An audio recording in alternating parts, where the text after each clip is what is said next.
you don't know what you're signing up for. You can read a contract, you can even talk to someone, you don't know what you're signing up for. So I know for me, it's like I did not sign up. I signed up for a psychological love experiment. I did not sign up to work 18 to 20 hours a day. I did not sign up to make, equivalent to $7.14 an hour.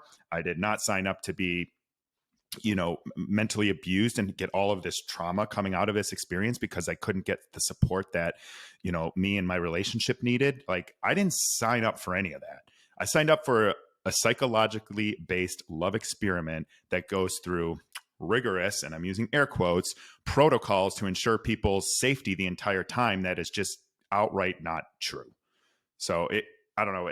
Either of you want to add a comment on that? I'm curious because the you signed up for it is everywhere. All of the detractors say that. There's a certain segment that I don't think we're ever going to reach with that, just because it's so easy to say. Of course, you don't have to have any rationale or evidence to support it, right? But there's a projection going on there too, for sure. And there's certain people that we're never going to convince, and that's fine. But it's this notion of you signed up for it is. Nick gave just some very generalized examples here, but I think it's important to note that during the entire casting process, which for me was over a year, they first reached out to me before COVID. The entire casting process, they set a certain expectation very deliberately about what it is, why they're selecting you, and what it's for, right? So they spend a very long time instilling this sense of what you're signing up for. Hey, here's what you're signing up for. Right. And then when you get there, you realize it's not that at all. They're not, like, it's not about you connecting. It's not about you finding love. It's about them forcing you into a mold. And if you don't fit into that mold, they cast you aside. Right. And you don't have a lot of free will or a lot of say. But specific examples to make it more tangible.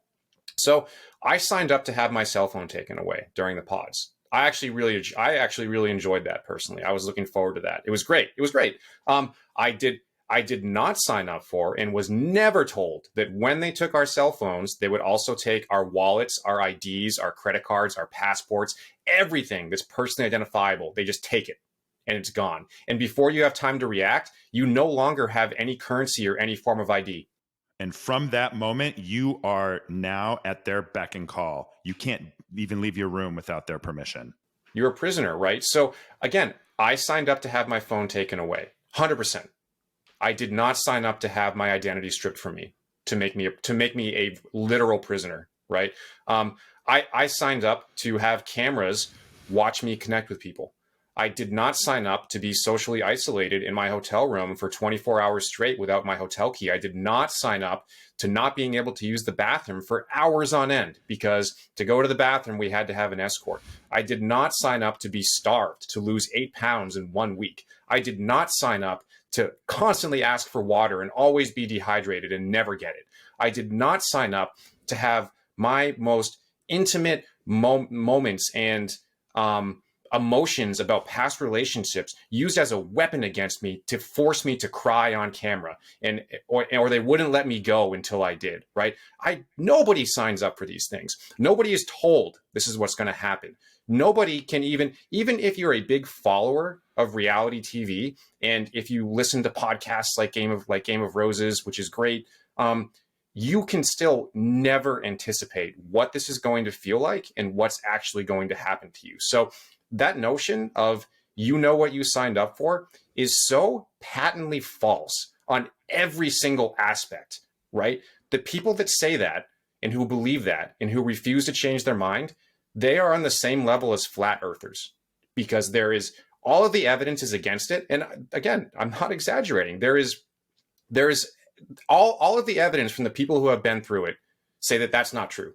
But you know what else it is? And this, even my husband said when I first began talking about what was actually happening behind the scenes, and his response, and he is like a very stubborn person who might have done this, was like, well, they could have just left. No one can hold you against your will. They could have demanded, right? Like they could have. And I had to have a real hard talk about, sure, like we have free will, yada, yada. But like, you don't understand in that kind of situation when there's an authority figure who has power, who has your cell phone, who has limited your access to everything in the world. Like, you're not really in a position to negotiate or to push back.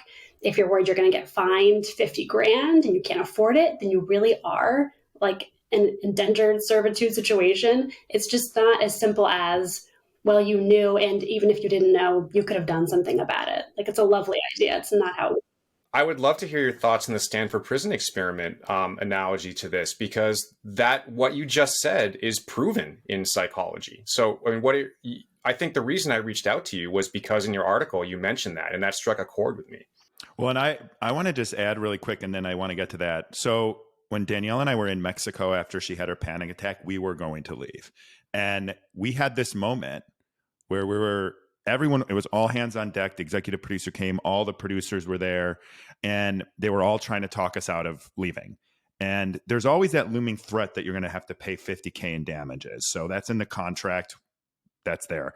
But we realized, like, don't have a wallet. We're in Mexico. We're in a resort. Don't have a wallet. Don't have a room key. Could climb out through the pool if we really wanted to. But then what? You didn't have IDs either. Like, how do you get out of the country? Yeah. What are you're going to leave the resort. Yeah. You're going to leave the resort. I mean, it's crazy. And even when you're traveling, like, you get your passport right at the gate, and then you give it, or your ID or whatever you need right at the gate. And then you give it back the moment you're through the gate, because otherwise you're not going to be able to get on. So it's incredibly difficult in the most dire circumstances to actually leave. Now, could we have demanded our IDs and everything back?